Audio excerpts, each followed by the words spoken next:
le prince Harry et Meghan Markle ont rendu au prince Charles et au prince William une faveur en se retirant de leurs fonctions royales supérieures, a expliqué l'expert royal Andrew Morton dans une interview.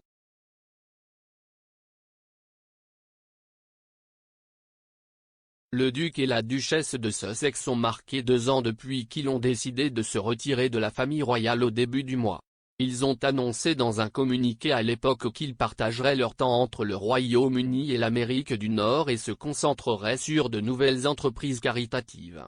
Ils ont continué à faire un travail impressionnant pour des œuvres caritatives et ont été vus livrer de la nourriture aux résidents de Los Angeles dans le besoin pendant la pandémie.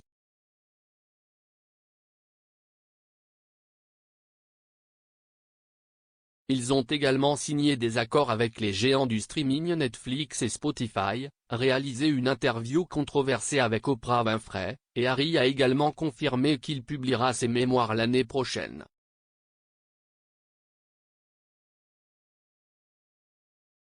L'expert royal Andrew Morton a offert un aperçu de leur départ et des événements depuis lors, dans une interview de novembre avec Salon.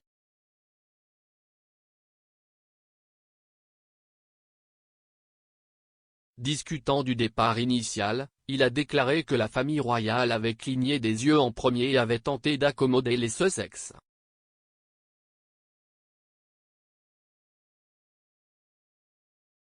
Il a dit, quoi qu'il ait essayé de faire, ils n'ont pas pu les accueillir.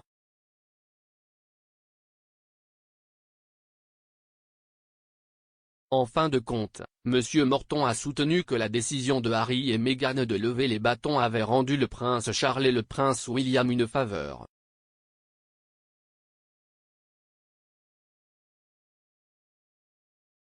Il a expliqué, « Je pense que l'ironie est que le prince Charles et le prince William se considéraient comme les dirigeants de la monarchie allégée.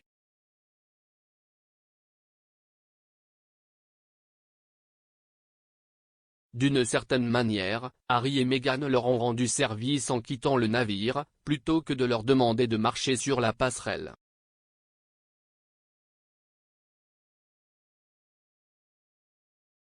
Ils auraient eu un rôle de soutien, et leur position aurait été progressivement inférieure à l'ordre hiérarchique, à mesure que Louis, Charlotte et George sont tous arrivés à maturité.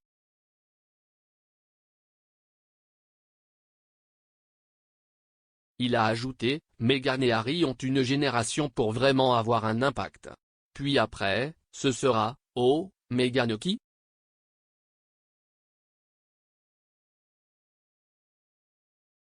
Le déménagement outre-Atlantique, a affirmé M. Morton, était en préparation depuis un certain temps.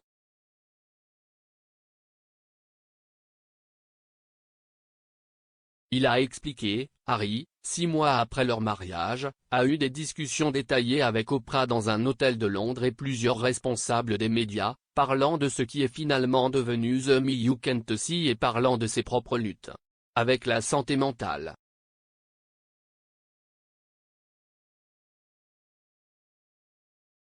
Ce n'est pas comme s'il n'allait pas faire une interview d'Oprah. Qu'il soit à l'intérieur ou à l'extérieur de la famille royale, il allait faire celui-là.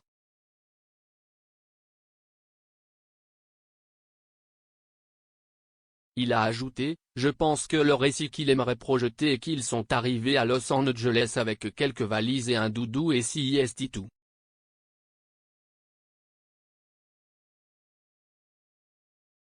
Je pense que la réalité est qu'il avait prévu ce déménagement à Hollywood depuis un certain temps, pas nécessairement là où ils allaient vivre.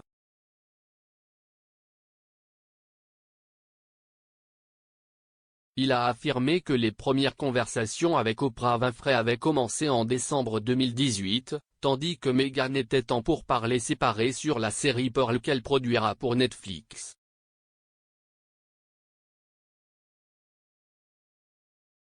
M. Morton a déclaré, ainsi, bien que le plan n'ait pas été entièrement élaboré, je ne suggérerais pas qu'il était des bébés dans les bois.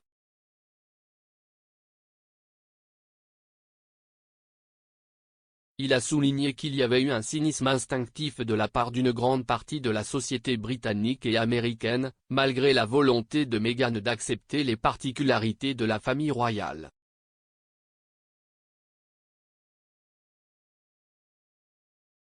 Il a dit, elle a changé. Elle devenait citoyenne britannique. Elle a été baptisée dans l'Église d'Angleterre. Elle a abandonné tous les comptes de médias sociaux qu'elle avait.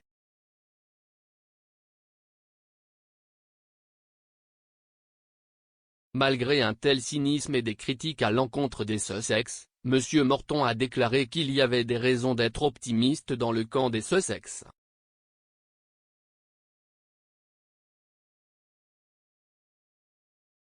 Il a déclaré, le fait même qu'ils puissent se rendre à New York et faire comparaître le maire et le gouverneur au tribunal est un signe de leur prestige international.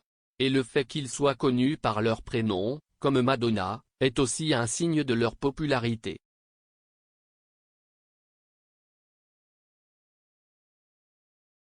Il va être très intéressant de voir comment ils se taillent une carrière sans miner eux-mêmes, ce à quoi ils se sont toujours opposés.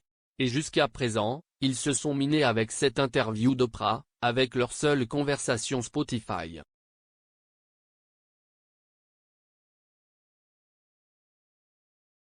Il s'est demandé s'il avait le talent de produire des scripts comme le hit de Netflix Squid Game dans leur nouveau rôle de producteur de télévision et de films.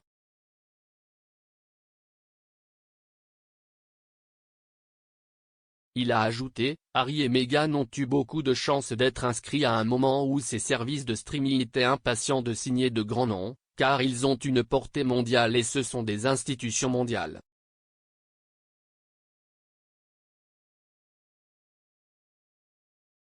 Il reste à voir s'ils vaudront l'argent qu'ils seront payés.